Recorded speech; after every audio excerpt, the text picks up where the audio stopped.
Good morning, ladies and gentlemen. Here's the promised video in which we're going to kind of scamper through the documentation process. Um, I'm under the impression that most of you, if not all of you, have already had some experience with documentation, and this is not new to you. And so we're just simply going to review so that you can get it all right. But let me back up and talk a little bit about the research process and the whole process of creating knowledge. Because when you're doing research, you're creating new knowledge. It's a profoundly creative act. You know that, or you should know by now, everything in your papers is driven by your ideas. So if you have a main idea, like in a topic sentence, let's say, you know that that is your idea. But you also know that that idea, to be rational to a reader, has to have some kind of support underneath it. So it can be logical, rational, just makes sense, or you can use data and facts and figures to support yourself. But occasionally, and only occasionally, you're going to use other people's ideas to support yours. This is critical. Any ideas from other people that go into your paper are there to support your ideas, not the other way around. And we'll talk about that in a sec. So the trick with research in the academic world is when you use other people's ideas and their words, you have to keep track of where you've been by documenting the sources properly.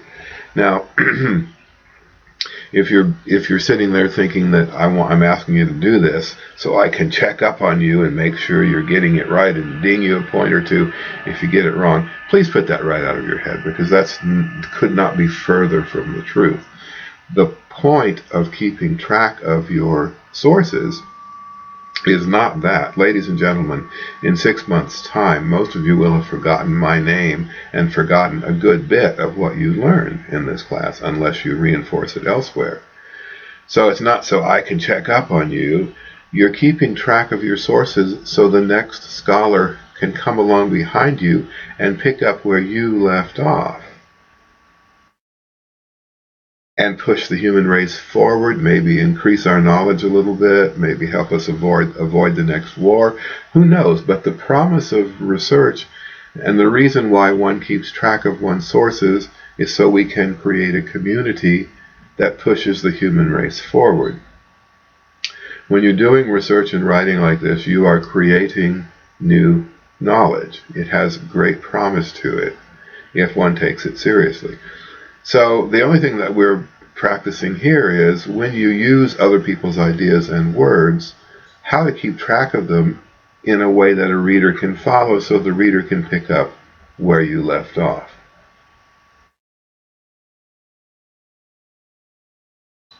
I absolutely understand, and I agree with you that this process is tedious and somewhat boring at times.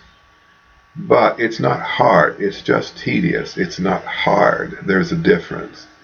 And so it's just a matter of following the models. Most of this is kind of no-brain stuff. For most of this, the machines will do the work for you. Most of the work for you if you use the approved sources. And I'll talk about that in a minute. Okay, so getting it right is the step that you take to leave a trail so the next scholar can follow you. So here's the deal. I'm going to refer now to this works cited page, which is on page 304 in Wilhoit. And I'm just going to take you through it by way of letting you know how I will evaluate these things. So first off, notice that the page is called Works Cited. If you're using MLA formatting. If you're using APA formatting, the page is called References. Those are the only two choices, Works Cited or References. Don't call it anything else, call it one of those two things. And if you choose MLA or APA, be consistent and get it right. Don't mix up the two. Okay? The second thing you will notice is that the first line on every entry sticks out to the left. There's a reason for that, and the reason for that is so the reader can look at what sticks out to the left and can match that with the parenthetical entry inside of your paper. Again, it's not so I can check up on you and mark it when you get it wrong. It's so the reader can follow you. It's a roadmap in words that helps the reader follow you so that the reader can see why your conclusion makes sense. Okay, so I'm going to remind you how to do that. Once you've got the whole page together and you've cut and pasted your entries so that they're in alphabetical order by whatever sticks out to the left on the first line, flush to the left margin, that's what how you alphabetize the thing. Then you select the whole thing and you do three things. You change the font if you need to make sure it's the same font as your paper. There's nothing that looks more artificial and more like a Frankenstein essay than the paper in one kind of font and the works cited page in another kind of font just thrown together. That's the first mark of a Frankenstein essay. Okay, so select it all, match the font, hit Control 2, that will double space everything. You don't have to make any judgments. Select the whole thing, hit Control 2, and then Control T will give you that, what's called that hanging indent. The Control T will make that hole underneath the first line so the eye can find the entries easily. Okay, same font, Control 2, Control T, that's it. 3 keystrokes, and you've got it in the right format. Okay. Word about these online citation sources. If you use the approved library databases, you notice that it'll make the citation for you. It's not entirely correct. You have to tweak it, but all the parts are there. You just have to Control T and Control 2. EasyBib and those other online citation generators are virtually useless. They're wrong 90% of the time, and you have to type everything into them anyway. And if you're going to type it into this machine, just type it directly onto your works cited page and clean it up. Cut out the middleman. Why type it? Why take all the time to type it in to EasyBib, and I forget what the other one is, and create a citation that is wrong, which you then have to go back and fix anyway. Just type it directly into your paper and then fix it. It's easier that way. Okay, so when you're keeping track of your sources, they go on this works cited page. So let me talk about that or reference page. To cite something means to refer to it in the body of your paper. So what I will check, and it's the first thing I will check because it's the easiest thing to check, is there must be a 100% exact match between whatever sticks out to the left in your works cited or references entry and your parenthetical citation in the body of your paper. So as I've written on numerous papers of yours, if you don't cite it, it doesn't go on your works cited page. If you don't refer to it, it doesn't go on your references page. And if it's on your works cited page, then it must be cited in the body of your paper. Most often, in fact, almost all the time, with a parenthetical citation with the author's last name in it. So I'll talk about that specifically in a second. So 100% match. Nothing on the works cited page that isn't cited. Nothing cited that isn't on the works cited page. It's that simple. And if you're worried about that, Control F, find the entry on your works cited page and make sure that you've referenced it somewhere in the paper with a parenthetical citation. This is the first thing I'm going to do because this is easy. The first thing I'm going to do is check that there's a lock between your works cited page and your in-text citations. Okay? So let's talk about some of these entries. You know that you need 7 sources, and looky, I can count to 7 all by myself without my computer, and I know that is not 7. So don't fool with me on that one, okay? Don't be a sitting duck. Don't force me to knock off points because you didn't play by the rules. As I've always said, if you're going to play, play to win, or don't play. Okay? So you need 7 sources, and the sources must be credible. Among other things, this means that there has to be a name attached to the source. The writer's name must be the thing that sticks out to the left.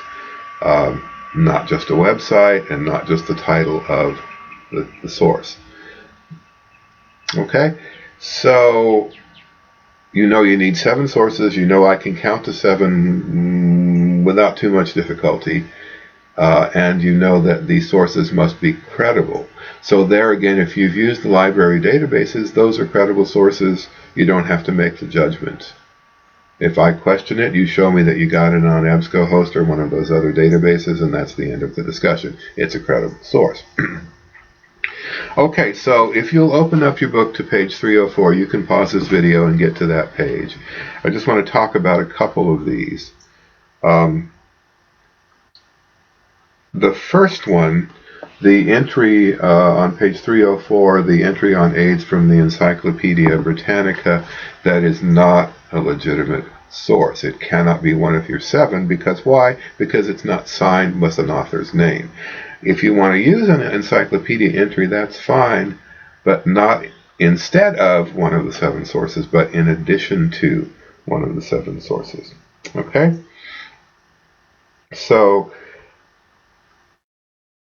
let's go on down to, let me find one here. Well, let's drop down to the bottom of the page to the Bill Clinton. It says, My Quest to Improve Care by Bill Clinton. So you notice last name, comma, first name. That's the way it works. Always, always, always, always, always. And that source will be cited in the body of your paper with parentheses and the name Clinton and nothing else in it at the end of the quote or the paraphrase. Okay, so Clinton matches Clinton. Okay, if you cite it by My Quest, the reader won't find it because My Quest is not sticking out to the left. Think about the common sense of this. The eye wants to find quickly the thing that sticks out to the left, and it sticks out to the left because there's a blank space underneath it. That's common sense. Okay? So that's an entry from Newsweek magazine. The date is given, and none of that will you have to do if you use the online databases. They'll create this citation for you, and you just have to tweak it. Okay, so you notice in every case they're in alphabetical order, and the matching piece is the piece that is flush up against the left margin. Okay.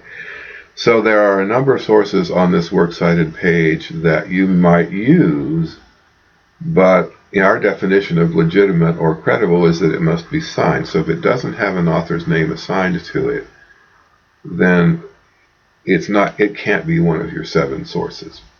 Okay.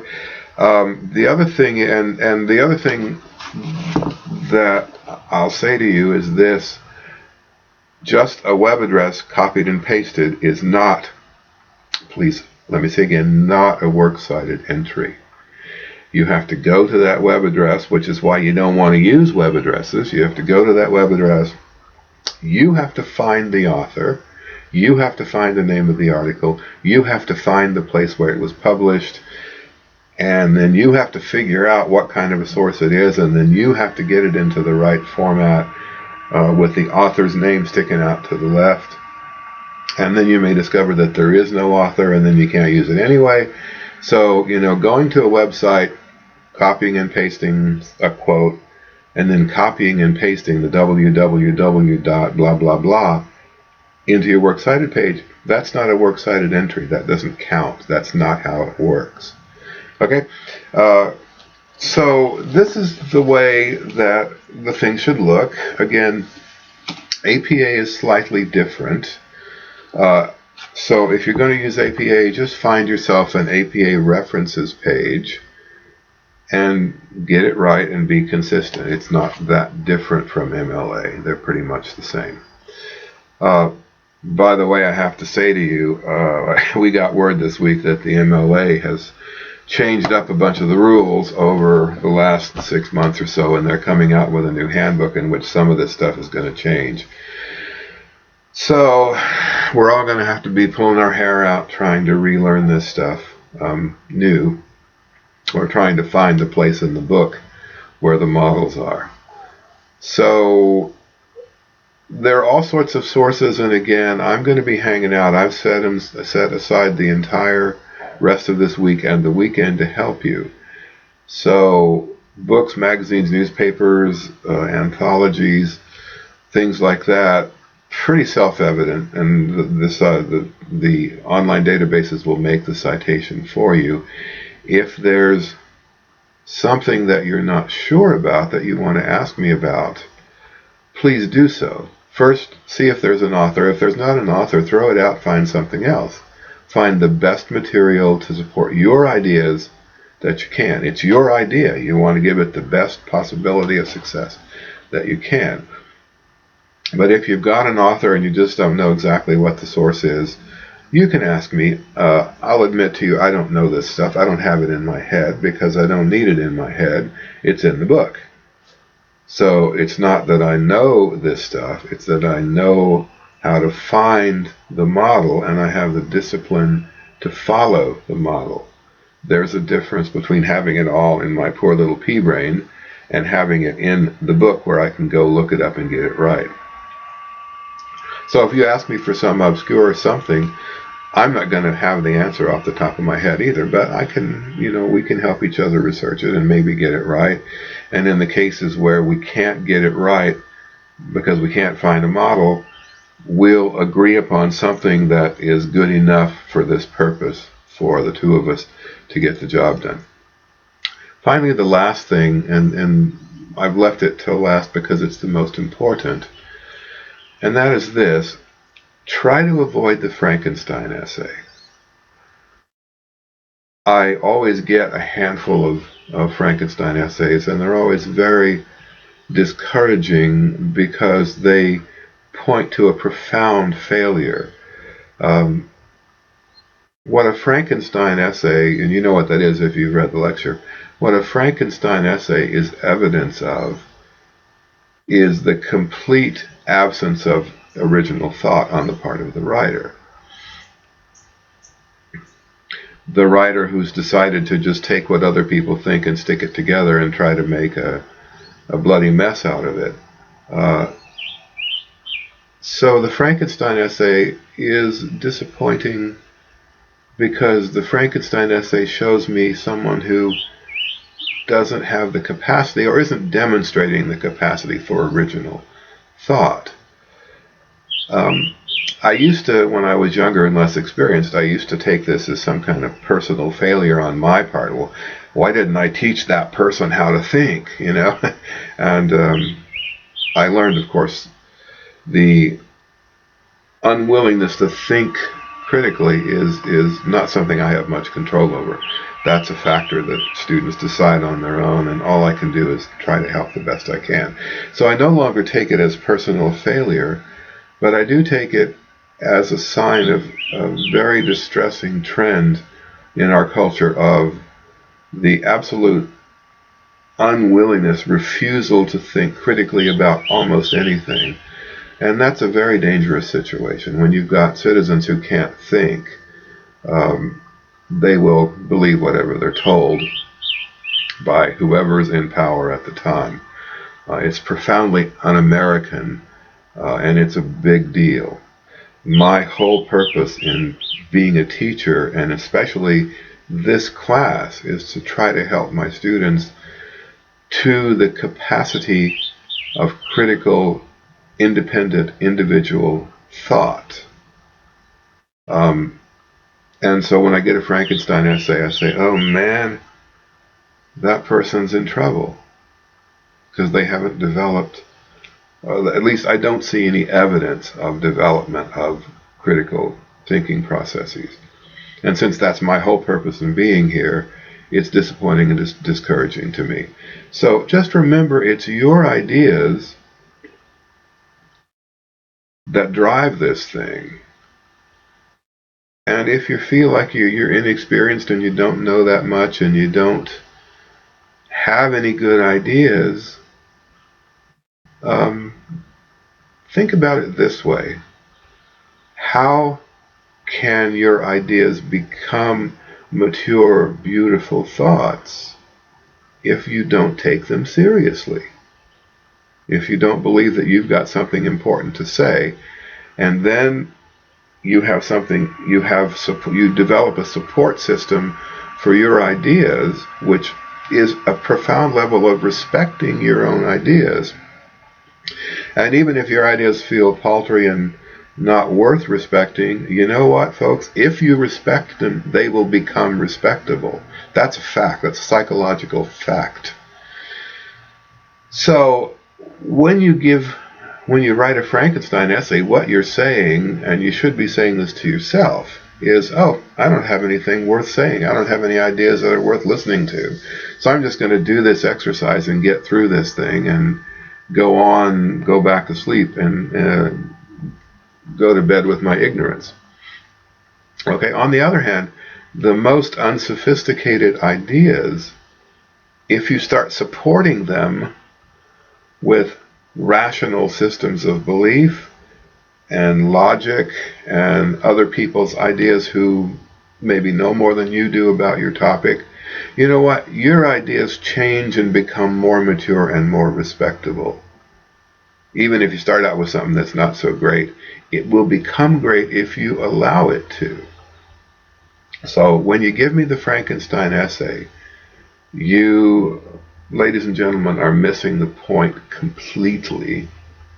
And I hope that you'll get the point at some time in your lives. You know, I'm not speaking to everybody, and every semester I always get a handful of really brilliant essays, and I learn things from my students every semester.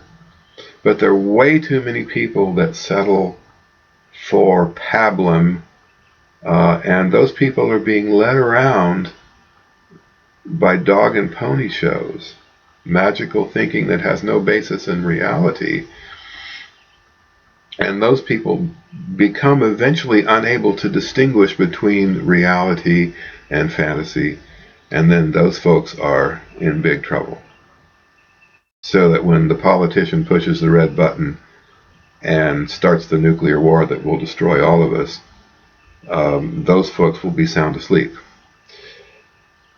And that's really dangerous. And that's why I'm here, and that's what I've been trying to teach all semester, is think critically.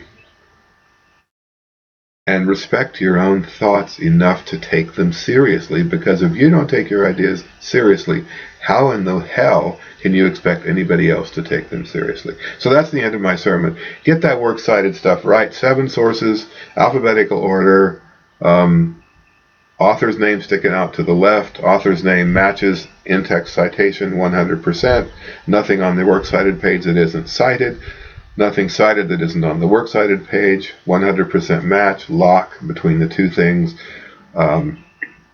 Use other people's ideas to support yours, and you'll be just fine.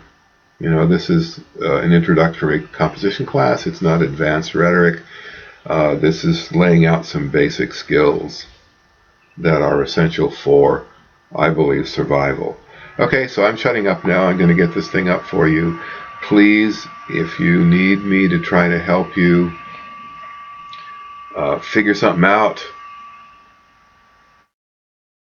use the general questions forum. I'll be lurking in there all the rest of the week and through the weekend, and I'll try to help as best I can. But if you give me a source that isn't properly formatted or isn't signed by an author, then I'm going to tell you this is not a good source. You need to find another one, and then you're going to have to do that. Okay, so I went through this fairly quickly, but I think that for most of us, this should have been review. It's just a matter of understanding, as I said at the beginning, how to do this and why you should do it. And why you should do it is uh, a rather more important reason than most people think about most of the time. Okay, have a wonderful weekend. We're closing in on it. Get this thing into me, and then we have next week to kind of kick back and do some fun stuff. The class is not over, so there's still going to be forums next week, and you're still going to have to come to the forums if you want your 30 points. And there may be an extra credit, just to let you know. There might be some extra credit that might pop up next week. But once this last push is over, you got it nailed, folks. Okay, bye.